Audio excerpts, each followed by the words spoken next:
자, 또 다른 제3지대 수장이죠. 이낙연 새로운 미래 공동대표 출마 판세 어떨까요? 광주 광산을입니다. 지역 여론조사인데 민영배 의원이 65.4, 국민의힘 안태욱 7.2, 이낙연 대표 17.7, 진보당 4.8, 김용재 2.2. 참 많은 후보가 난립하고 있는데 자, 이낙연 대표가 17.7 얻을 것으로 예측이 되고 있습니다. 박지원 전 원장이 민영배 후보는 참 복도 많다. 이거 어떻게 보면 놀리는 것 같기도 하고 어떻게 보십니까? 놀리시는 거죠. 그러니까 뭐냐면은 뭐 자연적으로 될 수 있는데 여기에 이제 대선 주자를 꺾었다는 것까지가 나올 테니까. 네네. 이낙연 후보께서는 아마 이 정도의 지지율을 가지고는 사실은 그 다음에 정치적인 미래를 보기가 상당히 어려운 그런 상황이 되지 않을까. 그런 점에서 굉장히 안타깝게 보고 있습니다. 예, 이낙연 후보가 지더라도 어떻게 지느냐에 따라서 좀 다를 수 있다 이건데 바로 그렇습니다. 너무 크게 지면은 타격감이 클 것이다. 그리고 바로 크게 지는 것뿐만이 아니라 네. 민영배 후보는 사실은 광주 지역에서요.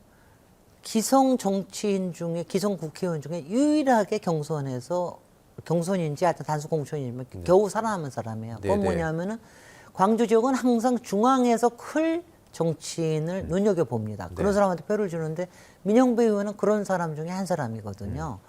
그러니까 저는 잘못 고르셨다는 생각을 해요. 상대를. 광주 지역구 중에서도 사실 좀 고르다가 들어간 건데요, 그렇죠? 그리고 저거를. 그렇죠. 그러니까 네. 저는 그리고 민영배 의원은 윤석열 정권에 대해서 굉장히 강력하게 싸운 분이기 때문에 네. 그런 점에서 더 선호를 많이 하시는 것일 수가 있죠. 예, 조국 혁신당이 비례대표 상당히 뭐 두각을 나타내면서 새로운 미래는 지역구도 어렵고 그런 네. 비례도 쉽지 않은 게임이 될 것 같고 당선자 낼 가능성 어느 정도 보세요? 저는 그래도 3%는 넘을 것이다. 예, 예. 3에서 5% 정도 네. 사이에 나올 것이다. 그러면은 한 2석 정도 비례해서. 예. 그러니까 상당히 처음에 기대했던 것보다는 그건 바로 선명성이 없기 때문에 그렇게밖에 안 되는 겁니다. 그래서는 존재감을 찾기가 선거 이후에도 쉽지 않지 않겠습니까? 쉽지 않죠. 그렇지만은 이제 또 그 다음에 정치는 항상 그 다음에 어떻게 하느냐에 달려 있으니까. 예. 근데 새로운 미래보다는 오히려 정체성이나 앞으로 싸워가야 될 일들은 훨씬 더 많지 않을까 이런 생각은 해봅니다. 예, 다음은 하남으로 가보겠습니다. 추미애 전 장관이 하남 갑에 들어갔죠. 분구가 됐고 여기 상황 어떻게 될까요? 자, 국민의힘의 이용 하남 갑 후보고 추미애 민주당 하남 갑 후보입니다. 이용 후보는 친윤 대표적인 비례대표 의원이죠. 지역 발전하려면 정부와 소통, 또 이왕이면 친윤이 좋지 않냐? 대놓고 친윤 얘기하고 있습니다. 하남의 복덩이가 되겠다. 추미애 전 장관. 글쎄요. 한 분이 비례대표 초선이긴 하지만 나름 빅매치입니다. 하남갑 어떻게 예상하십니까? 빅매치 아닌데요. 네.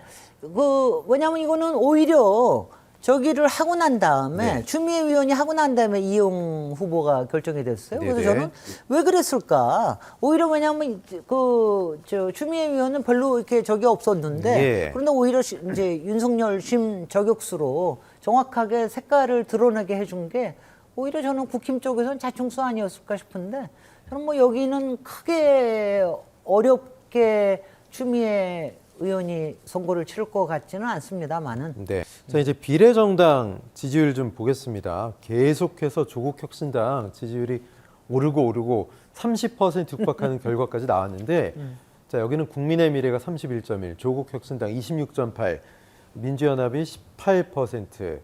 자, 리얼미터 조사입니다. 3월 14일, 15일 조사인데 개혁신당 4.9, 새로운 미래가 4 정도가 잡히고 있습니다.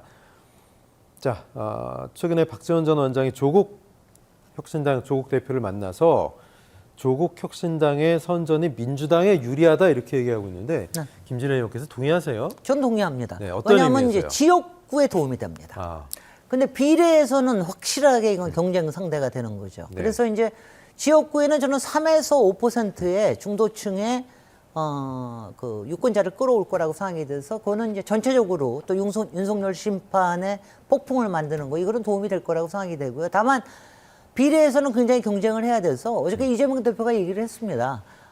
우리가 같이 가는 사이고 시너지는 내지만 우리가 필요한 거는 우군이 아니라 아군이 더 필요합니다. 그러면서 이제 더불어민주연합에 대한 지지를 많이 호소를 했는데 저는 마지막에 투표일에 가까워오면은 더불어민주연합으로 굉장히 많이 표가 좀 다시 올 거라는 생각을 합니다만은 그래도 여전히 조국 혁신당이 처음에 생각했던 것보다는 상당하게 놀라운 수치예요. 건전할 거다. 그래서 네. 저는 8석에서 10석까지는 될 것이다. 네. 그러니까 이것이 한 18%, 20% 사이거든요.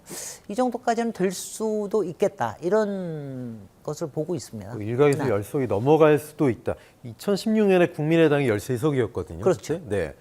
그런 얘기도 있는데 일단 비례대표 순번이 나오긴 했는데 조국 대표가 2번에 들어가 있어요. 네. 근데 보면은 지금 재판받는 분들이 좀 많아가지고 네. 이분들이 이제 대규모 비례 승계가 일어나지 않을까 이런 걱정도 되는데 거기에 대해서는 좀 어떻게 보세요? 아니 그건 그 적정할 일이 아니라 처음부터 네. 바로 그거를 했기 때문에 창당을 한 거죠. 예. 만약 본인의 명예만 얘기했으면 본인이 무소속 출마를 할 수도 있었는데 저는 이걸 정치 세력화하겠다.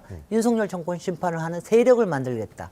3년은 너무 길다. 이걸 가지고 얘기한 거기 때문에 그리고 뒷번호에도 꽤 괜찮은 분들이 많이 있습니다. 네. 그래서 싸울 사람 여기 왜 신장식은 없네요. 싸울 네. 사람이 많습니다. 신장식 변호사는 4번 받았고요. 10명 앞번호 10번까지 중에 4분이 지금 수사 혹은 재판 중인데 네. 글쎄요. 어떻게 될지 좀 지켜봐야 되겠습니다. 선거 얼마 안 남았는데요. 다음에 또 도움 말씀 듣겠습니다. 네. 김진애 전 의원님 고맙습니다. 고맙습니다. 네.